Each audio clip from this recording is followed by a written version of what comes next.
Good to see you.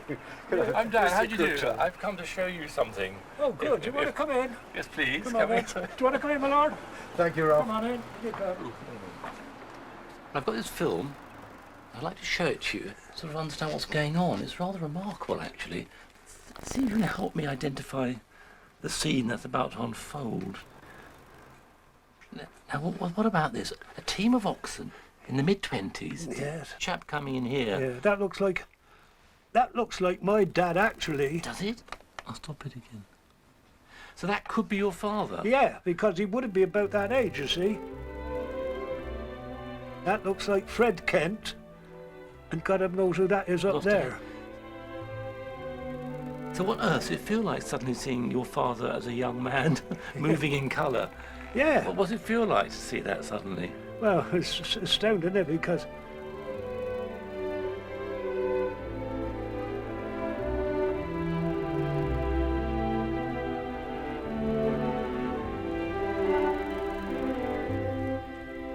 so he wouldn't be very old, would he? So look. My God, I think you're right. Oh. Something in it there.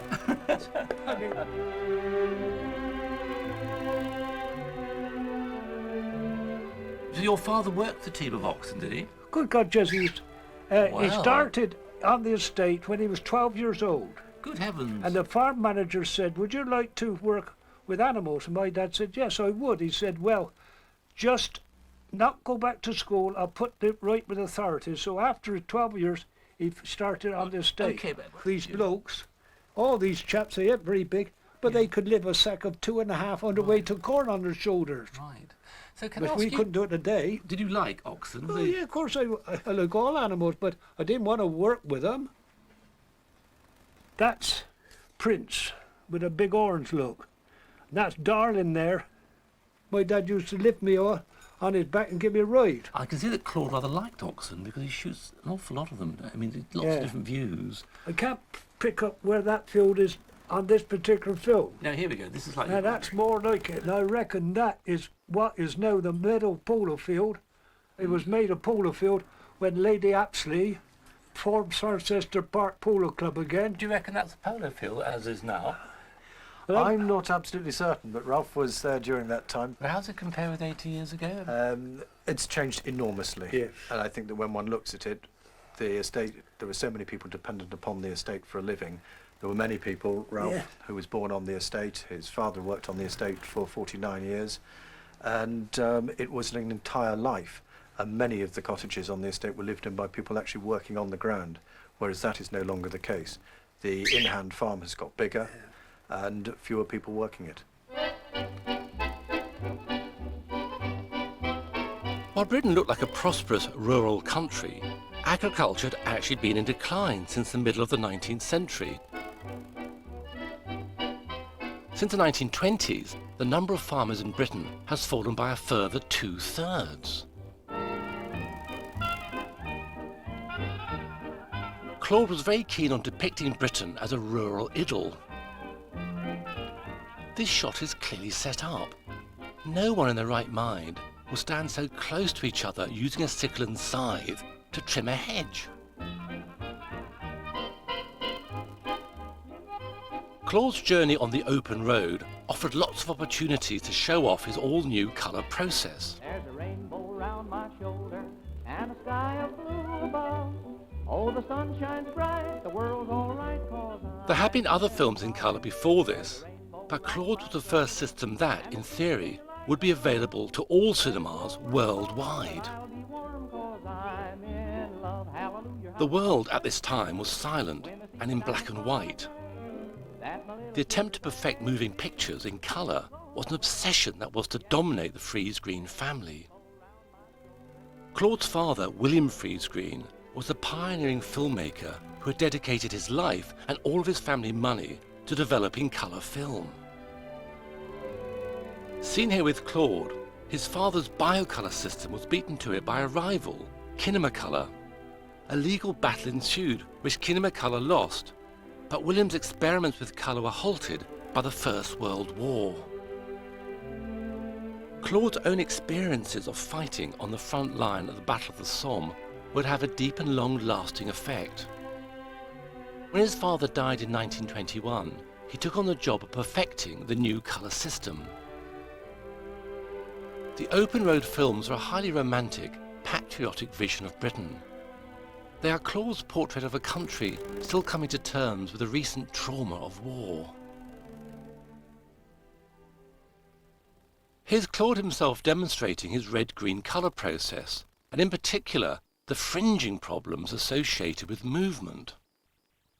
In front of me is Claude's own camera. It's the camera on which he filmed The Open Road. Pretty well a standard camera for the period, but there's a major adaptation for Claude. This circular area here was to contain a disc, rather like this.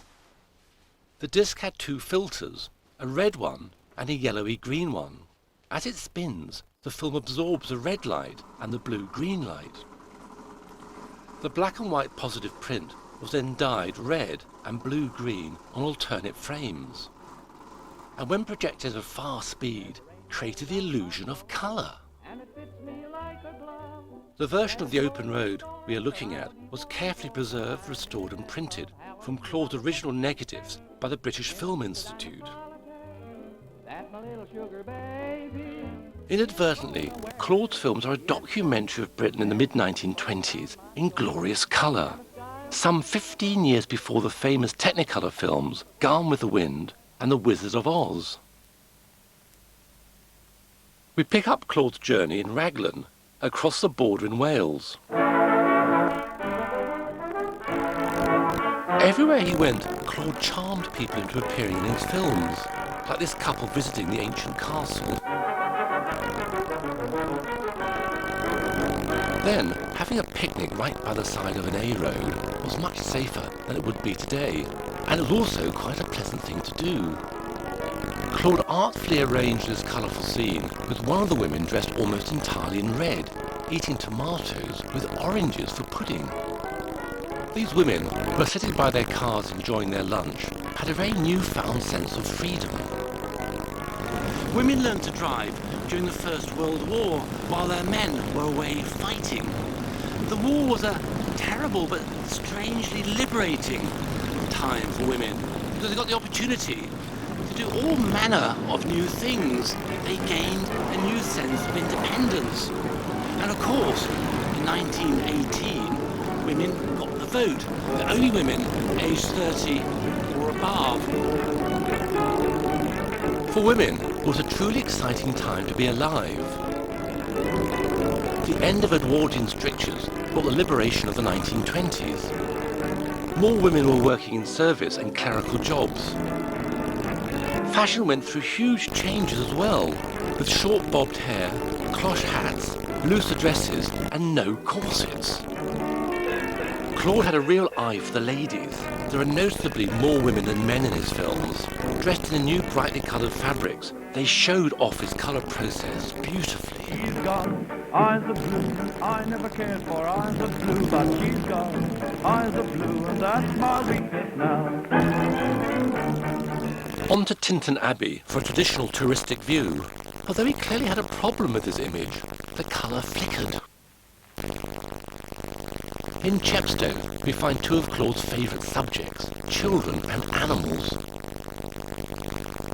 This little boy is sitting on a broken bicycle frame, sharing his jam sandwich with a friend.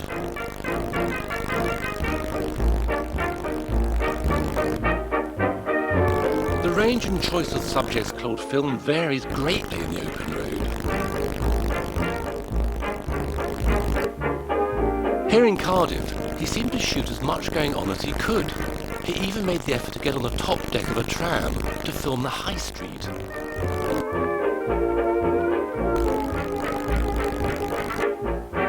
Claude's captions were used to guide his audience on his tour. They ranged from the purely descriptive to the not very funny to the mildly offensive.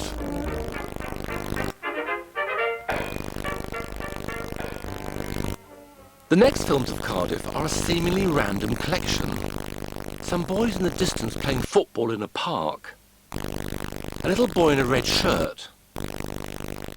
A sailor with a pram. and then what looks like two professional footballers, but not the match itself. I've come to the Cardiff City football ground, Ninian Park, to talk to their club historian, Richard Shepherd. We have this title saying, "One afternoon is a football match. We meet a gentleman from Birmingham. He is a captain and his name is Tremling." Do you know him? Do you know him? Well, I know who Tremling was, and he wasn't the captain of Birmingham. He was the goalkeeper, but the captain is shown, and the captain, in fact, is Frank Womack. So, okay, so this is Womack. This is Womack. So it's the wrong chap here. Yeah, This so is perhaps Claude wasn't a football expert. Or didn't take notes. Another famous Yeah, captain. this is the captain of Cardiff, Fred Keane. I just got him down as Frank Keane, because probably the best-known Welsh international of the time, even though Claude called him Frank Keane. Bad luck, Claude. You can't get it right. We'll excuse him. So what date do you think this is from the internal evidence, so to speak? Well, having looked at most of the film, I can pretty well say it's February 1926. No, okay, now why, how so precise? Because I looked up the reports of Cardiff-Birmingham matches in that period, and Cardiff did play Birmingham in February 1926, and from other pieces of information on the film, Yes. that's when I think it was. This caption says, "One little chap in Cardiff is starting very early." I'm 99.9% certain that is Tommy Ferguson, and he was the son of the Cardiff City centre forward Hughie Ferguson, who came to Cardiff City from Motherwell in November 1925 for a then large fee of £5,000, and Hughie Ferguson went on to score Cardiff's winning goal in the FA Cup final in 1927. Good heavens, so Tommy Ferguson, the little chap here, looks like, I don't know what, two or so? Two and a half. He's still very much alive. Alive? What's it like to see yourself suddenly in colour as a child? Yeah, it's quite strange, isn't it? Look at that, you sort of be frowning a bit there. Frowning, which my mother often told me about this frown. I need to get rid of that frown.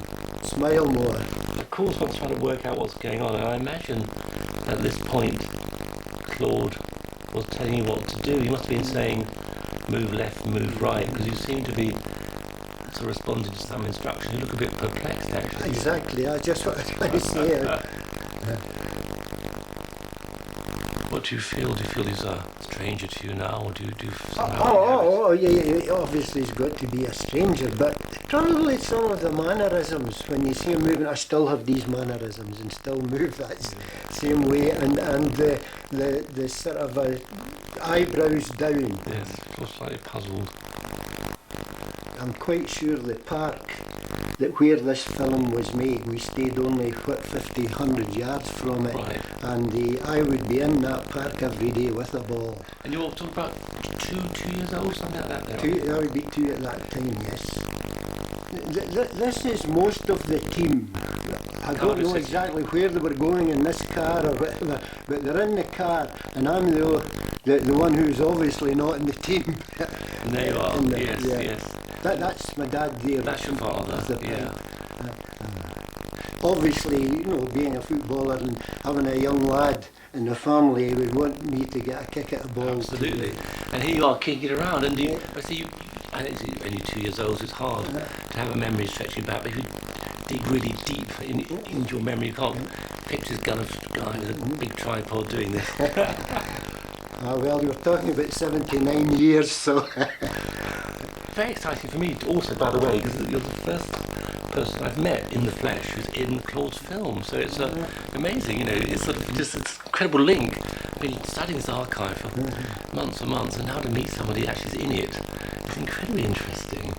Strange, it all sort of makes it now seem so recent. It's now sometimes a distant world, isn't it? A disappeared, lost world of 1920s, but now with you here, it all seems like yesterday. It's a long time. It's Rag Week in Cardiff, and the colour and hijinks of the university students proved very tempting for Claude, including single-sex dancing, geisha girls, and his usual penchant for redheads.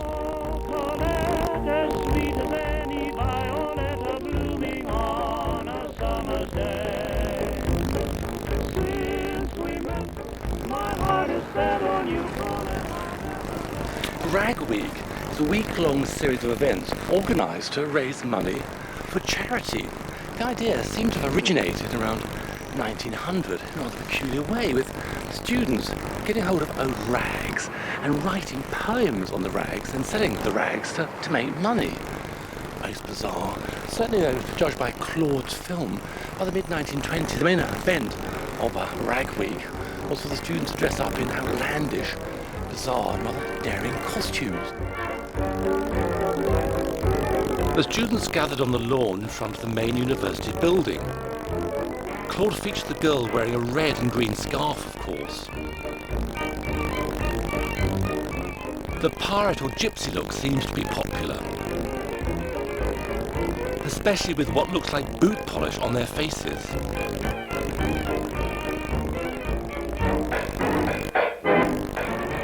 We Moderns, perhaps a nod to the title of a popular American film from 1925, a morality tale set in London about a flapper who falls for a married man. The only male student Claude selected to film is wearing makeup, earrings and a mini boater. Claude's next stop is Cardiff Castle, where he spotted a little girl in one of his favourite colours and some peacocks displaying one of his other favourites.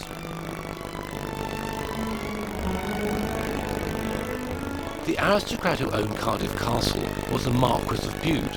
When Claude came calling, the fourth Marquis was not in residence. Fears of industrial unrest had caused many of the most wealthy to flee to Europe at this time. So his staff had been left to look after the castle. Perhaps this little girl is one of their children. Unfortunately, the household records of this time have been lost, so we may never know who she is.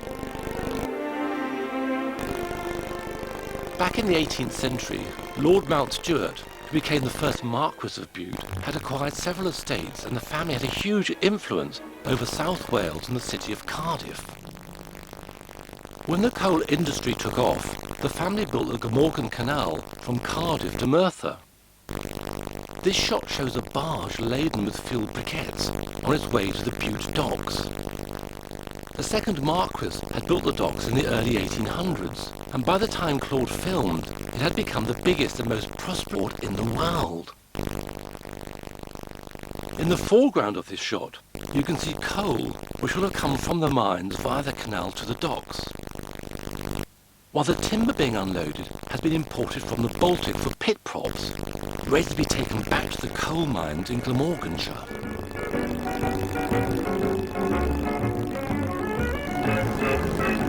I'm now heading north of Cardiff, where Claude filmed the valleys of Mountain Ash and Abercynon.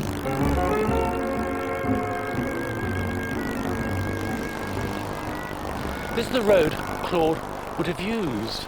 It's been abandoned since the 1970s, now overgrown and forgotten, rather hard to find. The new road is down below me. You can hear the traffic thundering along. I guess Claude would have driven here and parked his great Vauxhall Tourer about here, got his heavy camera equipment out, the tripod set up about here, and filmed the view across the valley.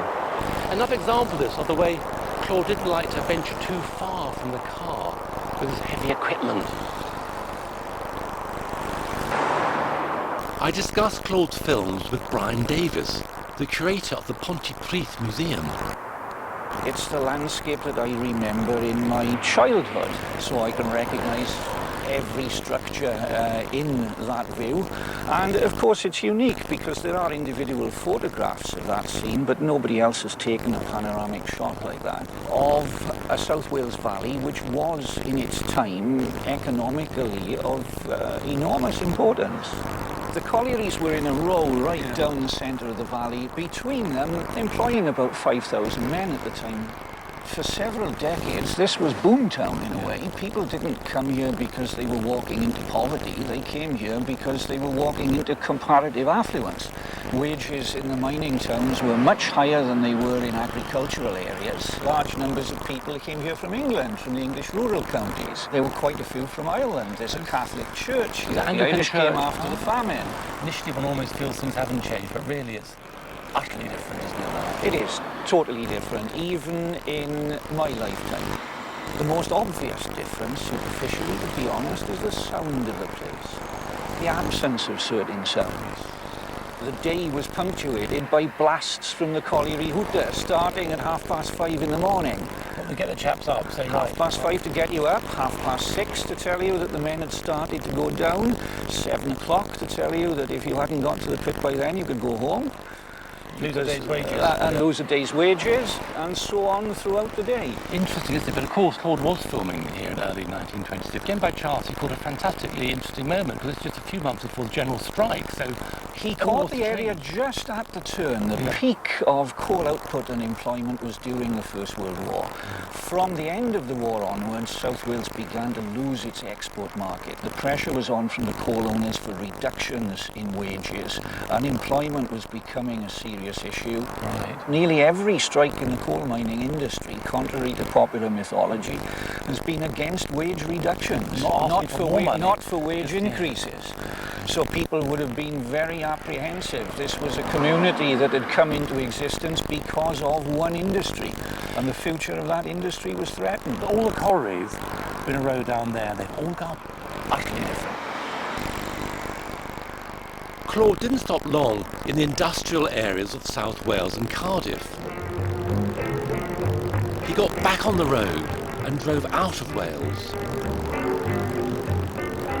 through Monmouthshire to a well-known beauty spot, Simmons Yacht.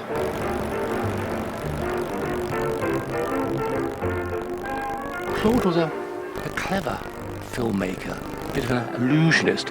He liked to manipulate his material to create the strongest images possible, and quite right too. Also, he liked to add a sort of telling details. For example, in his view from here, he has two young ladies. They, of course, were to add a sort of bit of visual interest to improve the view. But they had a rather better view than I've got, because in front of me now is a wall built since their time. They've just seen a lovely view from here right down into the valley towards the river.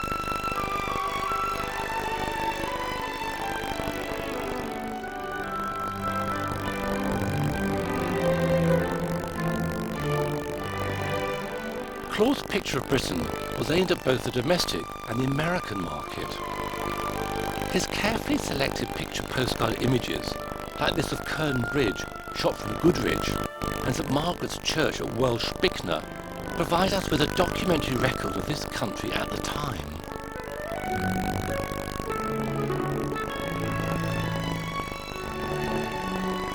Claude moved on to Ross-on-Wye, where he caught the local cows cooling off.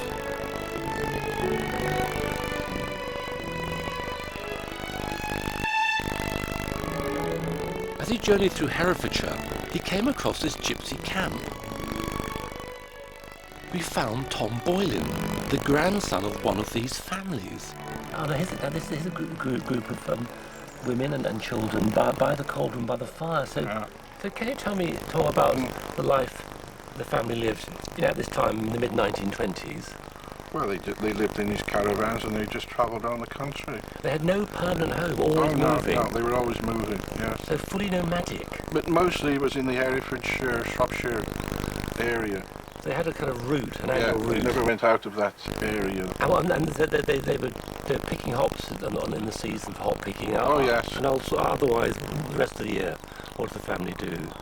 Well, my grandmother, besides, although she was a gypsy, used to sell rugs from the caravans. Rugs? Yeah. Well, that she made or she bought? No, she bought them from Axminster in Kidderminster. Oh, I see. So she'd sell those around the towns she went to? During the outer season, that's what she did. She sold the rugs to, went around the big houses in the country. I must say, this is amazing.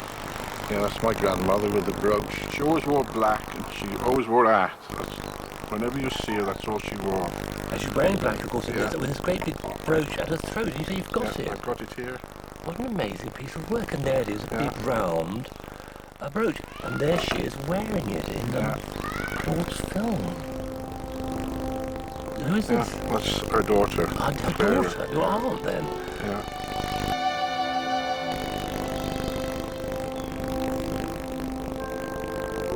Uncle Dick, that was part of his family. And there was another brother called Harry. He had his family there too. Yeah. They all met up picking, but the rest of the year they did their own travelling. They weren't all together all the time. It was just up picking time that they met on this particular up field, and they picked ups together as a big family. Every year they took the caravans, and the grandparents and that slept in the caravans. And they took these big, massive tents. The children used to sleep in the tents. But what we used to do, we used to get up 6 o'clock in the morning. We'd have a cooked breakfast. We'd never go around the upfield without a cooked breakfast. Cooked on this campfire in front Yes, of they used to cook it up. Clara, that's the one I showed you in there now, and she did all the cooking. Then she used to fetch the lunch down as we'd sandwiches, cheese, or whatever it was. We'd be in the upfields about 6 o'clock at night, 6:30. At the weekend or in the evening, we'd go down to the local pub for a drink. No, they made their own entertainment. In fact, they had these gramophones with the big horns on.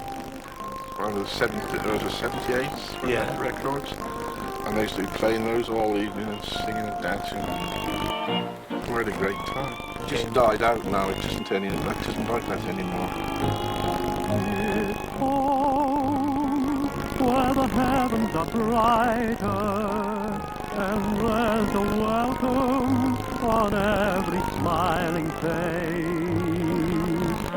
It's home where your cares are made lighter by loved ones you never can replace.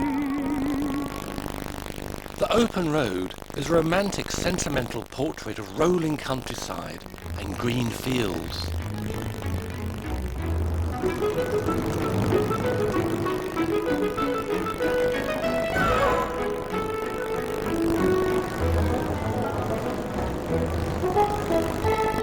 He was very taken with the local cattle. Herefords were a famous breed in Britain at the time, but they would go on to dominate the world beef market. The breed was originally exported to the United States in the mid-19th century.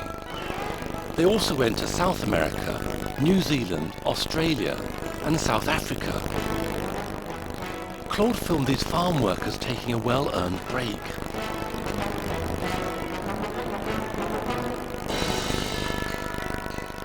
The farm is actually Bounds Farm, a cider brewery since 1880. Western organic cider is still brewed on the premises and is exported all over the world. They stopped breeding Herefords in the 1970s, but Claude managed to film one of their prize-winning bulls. Conquest weighed in at 2 tons and had just come back from being shown at the Three Counties Agricultural Show just outside Hereford. I'm here to meet Mary England, who has lived in the local village of Much Markle for most of her life. Now that looks very much like old Jack Trigg, who used to live up on the hill here, never hardly sober. I know that, I understand. Well, he's surrounded by temptation, isn't he? They're absolutely amazing. How do you recognise him? I mean, I was born here, and then these people were around and about then, and I was 6 years old. I would remember them quite clearly. Well, you know, presumably their children, I suppose. You just simply pass them every day in part of village life. What sort of chap was he then? I remember on one occasion we came home on a Saturday evening and we found him hanging in the brook at the bottom of the hill here. So the bus driver stopped the bus, picked him up and took him home. That's what life was like then. Yes. He passed out with too much cider. Too much cider, you see, and he got so far in the fresh air, and it hit him. But cider was a part of ordinary life. I mean, it was a necessary drink. But it gave you energy for work, I suppose. He seemed to have embellished himself with a buttonhole, which is rather charming. Of course, a lot of the old folks did. You know, they picked them as they came through their garden. Which is an old tradition. Very nice. Now, this chap, quite different. It's a bowler hat and got a tie on. Yes. So do you know who that might be? Well, I think that is Harry Cox, who used to live up at the Point. Now, on a Saturday afternoon, he and his wife used to come down with a horse and wagon, and they used to collect orders from the old pike. People would be there with their orders, and they would go into town and bring them back. Let's go on a bit. There are a couple of chaps. Do you recognise these fellows? Oh yes, that's John Evans. John Evans, you do recognise him with the John pipe. Evans, yes. And again, yes, he's got a that's how flower. you'd recognise John with his pipe. His son was exactly the same. Always had a pipe in his mouth. Oh look, cheese and onions. That's right. Says Claude suddenly. Oh, He's peeling his onion there. there's cheese, onion, and better. Yeah. It's a proper ploughman's lunch, basically. This is where it all comes from, Yes. wrapped in a little handkerchief. And that was the standard. Yes, they all had their own gardens and they all grew their own onions. And does it bring back memories of village life 80 years ago? Everybody turned round and helped their neighbour. If you were short of vegetables in the garden, you did a swap. If you'd got plenty of potatoes, you passed them to your neighbour and they gave you a cabbage in exchange, you know, and things like that. I suppose the village would have had shops and little industries. We had two shops, yes. And a blacksmith, presumably a wheelwright. Yes, we had a blacksmith and a wheelwright, yes. Interesting. And now, of course, all that's gone. Three. Still have the 3 pubs. And still the 3 pubs. What is life like for you now in the village? Oh, I don't know half the people. No, I don't know half the people. Of course, you see, they're in motor cars, you know, driving backwards and forwards, so you don't know them at all. It's so significant that, because you know these people, you recognise them, so yes. people would be walking That's by right, them every yes, day. yes. Simple little thing, but what a difference, yes. They just simply do get to know people. Yes, yes.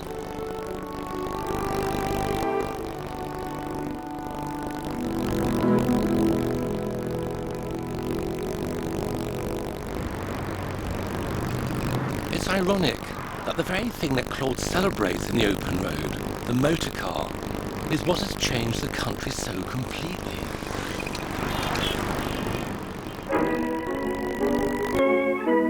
There were only 1,200 dedicated petrol stations at this time, but fuel was sold in other outlets like hardware shops, hotels and pubs in 2-gallon cans. Because Claude's journey took him to some remote areas, he always carried a spare can of petrol with him.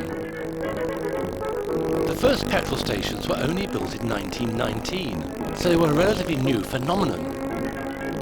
The curbside pumps were called ugly and eyesore, unlike, of course, the heavily branded ones we know today. Originally, petrol stations were independently owned, so they stocked a wide variety of petrol, lots of different brands. And they had to really, because certain cars preferred to run on certain types of petrol. Claude's assistant, who's smoking by the way, could have chosen Shell, but it seems the Vauxhall preferred BP. Incredible, this car can drink almost anything now. Leaded petrol originally, but now lead is okay as well. In 1925, there were 600,000 cars in the United Kingdom. Today, there are 25 million. Claude's tour really was quite an adventure for those days. There weren't many cars on the roads, and those cars that were around tended to break down rather often. It wasn't unusual to fail on a hill, rather frightening, so good brakes were absolutely essential. And the roads themselves were very rough, so punctures were common. And to sort of top it all, until 1935, there was no speed limit.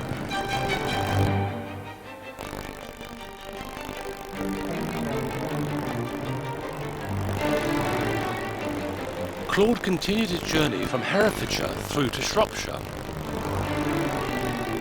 stopping in Ludlow to film the castle, as well as a local blacksmith, capturing the marvel of atmospheric colour in the Dingle Gardens in Shrewsbury.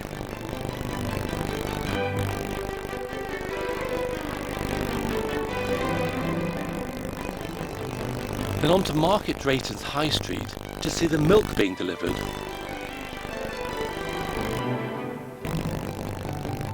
And a a sunset at Long Mynd.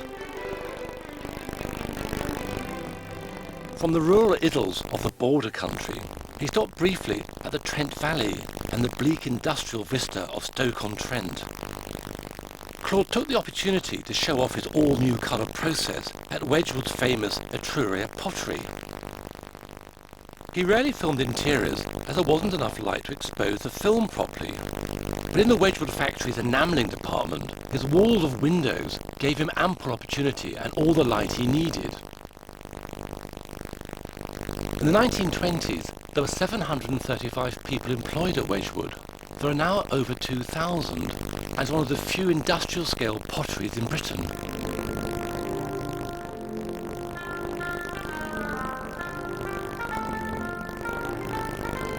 Just along the canal, Claude filmed a boating family who are moving goods along the canals to make a living. The toddler is filthy, covered in coal dust from crawling on the cargo. The Public Health Authority tried to restrict the number of children allowed to live on each boat to 3, but larger families simply used 2 boats or hid any extras on the tow path when the inspectors turned up. Whole families continued to live and work together on boats and barges until the late 1960s.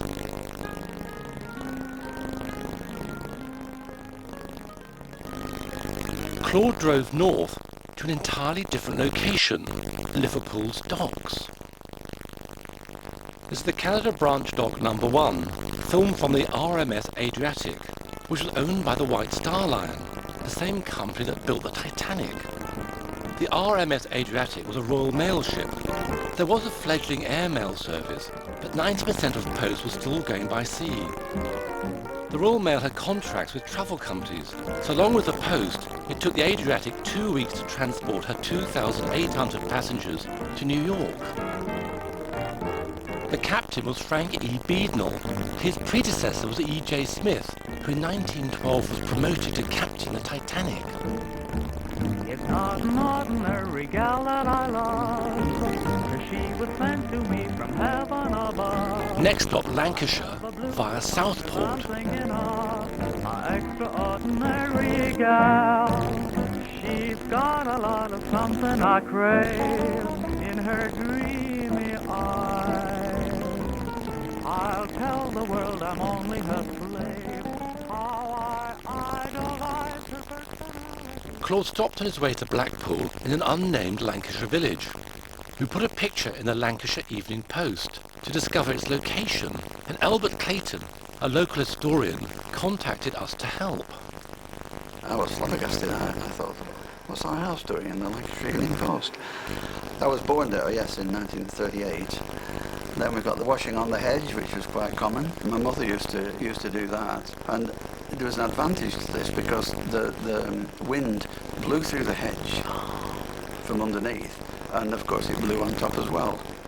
And in addition to that, the clothes didn't blow away. So when Claude said this was a common sight in Lancashire, it's right. I mean, this was a common practice. It didn't necessarily mean that people here couldn't afford a clotheslines. This was actually a sensible kind of it was practical procedure. It was just a practical thing. What do you reckon of these children? Can you say anything about them? Well, I don't recognise them. They could have been children who lived across the road or next door or wherever. There they are, rocking to and fro. Oh, with the dog, how lovely. Mm. Now, but here, Claude's got another shot, and 4 other children appear, standing in front of the same hedge, I think, and the same sort of little cobbled path.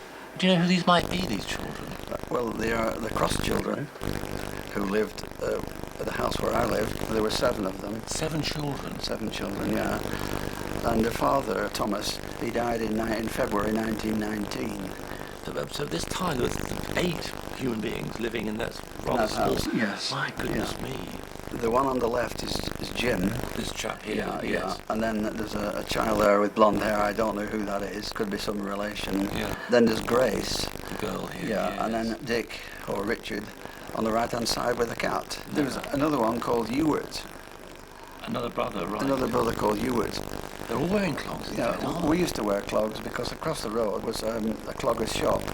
A chap by the name of George Hill had it, and he actually told me when I was about 15 all about these cross children, And the mother, she died aged 40 in 1927. So just a couple of years after this was shot. He knew the family, yeah. He said it was a very, very sad time. And everybody was really, it affected everybody in the area. Tragic, it really was. And are any of them alive, do you think? Yeah, I think Grace is alive, but I've no idea if the others are alive. I don't think they are. I think all the others will be dead. That's me. That one. How many were you? 7 children, and just mother. Dad died just before I was born. Right. He couldn't face looking at me before I came. You look the same almost now. Your face is the same. That's you, I know it is, there. That's it, and that's my brother Dick. Dick? He was my favourite of the lot. Oh, and he was a good lad to mother. We've all got our clogs on. You're all wearing Look at clogs? his socks. Aren't I a little beauty? Yes. You've got the same expression too. A bit mischievous. Here's a little boy, look. We don't recognise him, but he's eating his jam as well, isn't he? He's having his jam butty. Jam butty. And you're holding his hand. So you must have known him quite well. No, I hadn't noticed that. So that's Dick again with This the cat. is Dick. We're very fond of animals. So what's it like now for you to see yourself and your brother as you were 80 years ago in moving colour pictures? It must be very strange for you now to see. What do you feel? Does it take you back? I only remember a black cat, isn't that funny? But we must have had a ginger.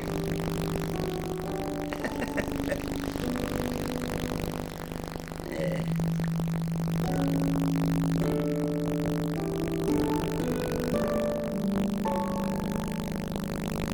What happened when your mother died? I mean, how did she die? Same as Dad, pneumonia. Pneumonia? Well, she hadn't any good food in front of her, to help her. So when she was ill, it ended up like Dad.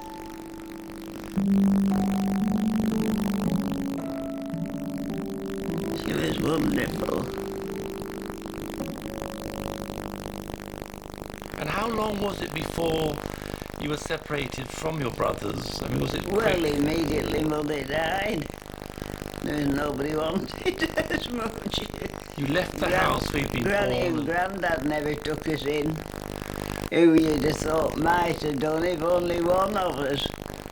But no, I went to this great aunt's because I'd come in useful for Auntie, being a girl, when she was getting older. So that's what... Dear Grace, and this is from, oh, Jim and you, this is your brothers. And here it says, Harris Orphanage, Preston. That's right.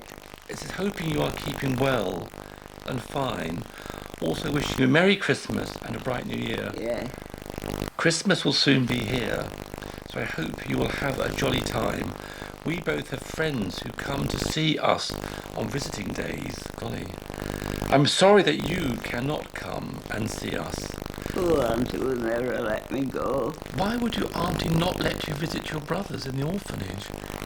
Well, she didn't understand, did she? She'd never had children of her own. So I suppose that had something to do with it.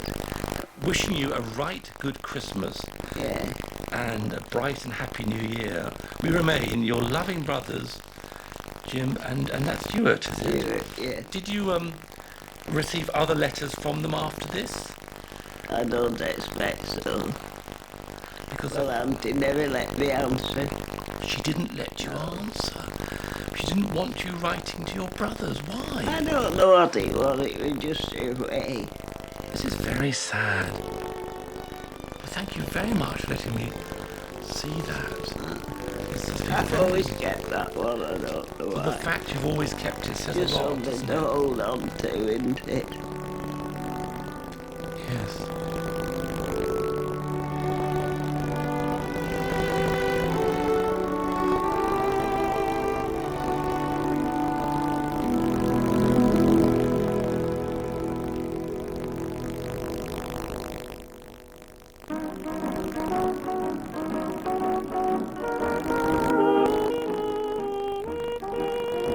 Claude motored up the coast road towards the bright lights and pleasures of Blackpool.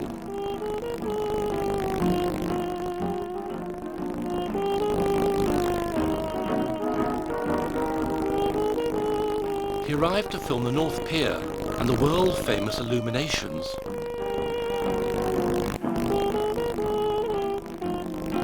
The lights had only just been switched back on, after staying dark for the whole of the First World War. Claude's colour process captured the lights of the scenic railway on the pleasure beach, as well as the casino by moonlight.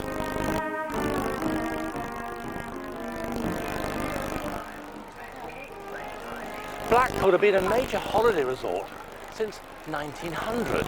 By the mid-1920s, it was receiving around 7 million visitors a year and had a promenade stretching 7 miles. The promenade, with its lovely walks and rides, had cost about £1.5 million to create. A lot of money in the 1920s. And all this provided Claude with wonderful opportunities to show his colour process to great advantage. The colourful rides, the visitors, and of course, the Cupid dolls. Cupid dolls were a big thing in the 1920s. They were the Barbie of its generation. The Lawton Doll Company in Blackpool was supposedly producing up to 3,000 of them a day. Originally imported from Germany and Japan, Lawtons undercut the price of the foreign producers and called them perfection itself.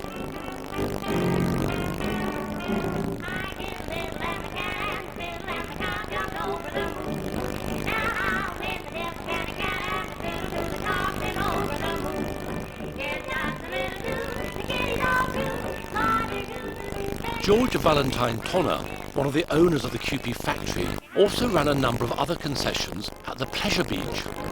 Originally from Ireland, he emigrated to America, fought in the First World War, travelled to Australia, and in 1920 came back to Blackpool to invest £10,000 in a number of attractions. He also introduced a dodgem ride to Blackpool, the first in Britain.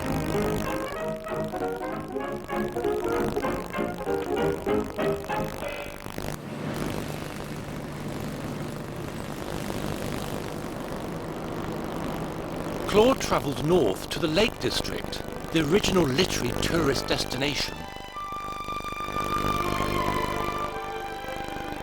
Tourism in the lakes began in the late 18th century when the first guidebooks were published. Authors like William Wordsworth and Samuel Taylor Coleridge advertised the natural beauty of the area to the nation.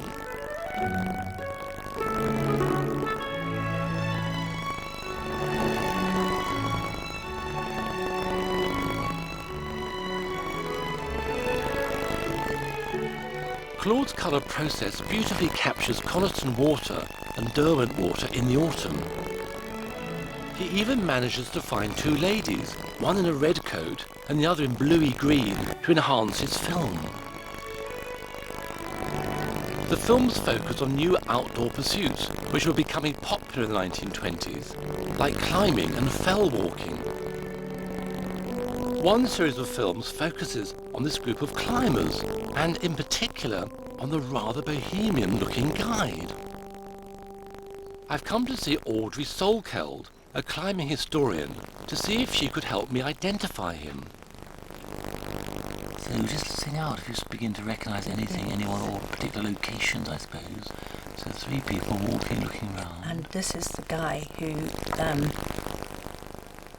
is the most obvious climber, and he's leading them with a guide. So what do you reckon? Somebody said, "Oh, could it be Bentley Beath? And could it be the Continental Guide that was guiding at the time?" So then I suddenly remembered the name Jerry Wright. Which is Jerry, and why do you think it is him? It's difficult in as much as these 2 guys are very similar to look at, but the one that we think is Jerry, the one who's obviously showing them around, has a very lean face, pronounced cheekbones. He didn't publish very many photographs of himself, but there is one of him climbing, which bears a striking resemblance very to much so. our man. Indeed, the same hat almost. So he would have been quite famous locally, Jerry Wright, in the mid-20s. Yes, I mean, maybe even infamous, because I don't. I think the idea of setting up as a commercial guide did offend some of the local climbers. Climbing wasn't a commercial activity, basically. It was yes, he was offering to guide tourists into the hills, and I think he would have been interested in the whole process and in the filmmaking idea, and yes, it would have suited them both. So, okay, we've got the three people around a fire, and what's happening now? They're cooking their own, well, they are. Fish from ostensibly from the lake.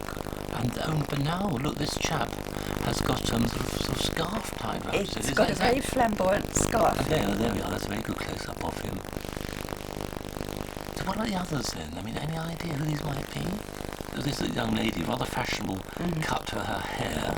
Well. And she's having a drink of Mountain Stream. I feel that if one went long enough, one would find out, yeah. But I haven't found out. Well, she may have been a friend of Claude's. I mean, yes. Some people even thought it was Chrissy, his wife. No one knows, of course. And of course, now they're all having a cigarette. Yes. Of course, it seems odd to us now. You know, cigarettes not healthy, climbing is healthy. Did the people, would have been odd at that time? It wouldn't have been odd at all. Nobody at that time knew that cigarette smoking was unhealthy. Most people did it. So what else? There's hobnail boots he's wearing. That's not so easy to climb, is it? Rocky, slippery stones with hobnails. Is that well, right? in those days, there were all sorts of nailing patterns. People devised what they thought would be the best way to get a good grip and not to slip. And it was when the rubber boots came in that people called them the lethal footwear, and you can only use them in dry weather. And British climbers were very cautious and still put their nails around the outside. British. And we now come up with the climb.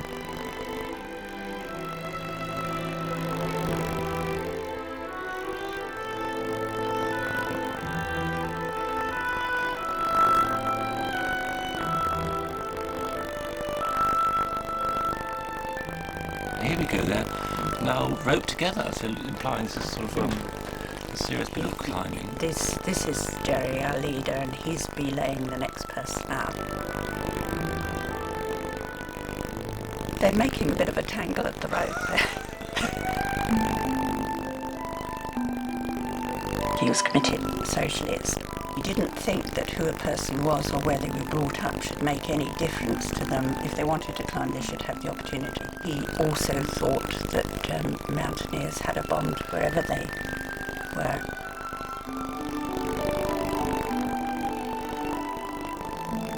Oh, there they are, admiring the view. This is a lovely shot, isn't it? Yes.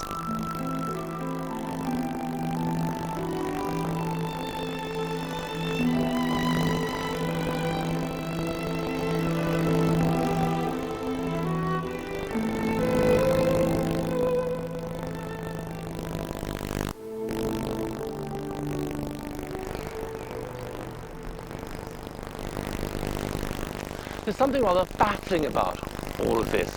None of it quite fits with Claude's usual style of filming. Typically, he'd stop his great Vauxhall by the roadside, get out his heavy camera equipment and shoot away. But here, he's properly sort of climbed up this mountaintop. How on earth did he bring his equipment up here? A heavy camera, a heavy tripod. Rather amazing. I suppose he made the most of Jerry and used Jerry's maybe student climbers to haul the stuff up. I tell you what, it's a proper climb.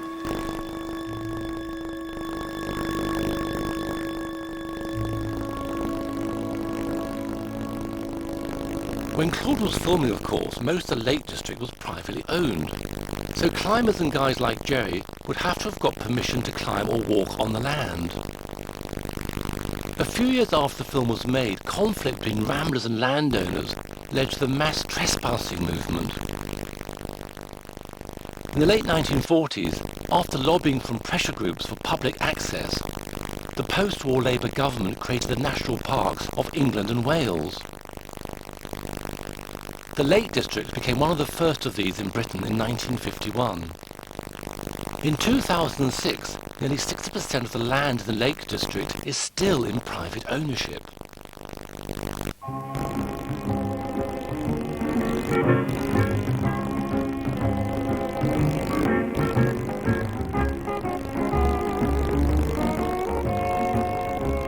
So having completed the first 2/3 of Claude's road trip from Land's End to John O'Groats, what do his films reveal?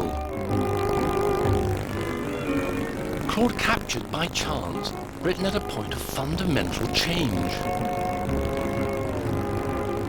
His colour films offer us a wonderful window into a now distant country, our past.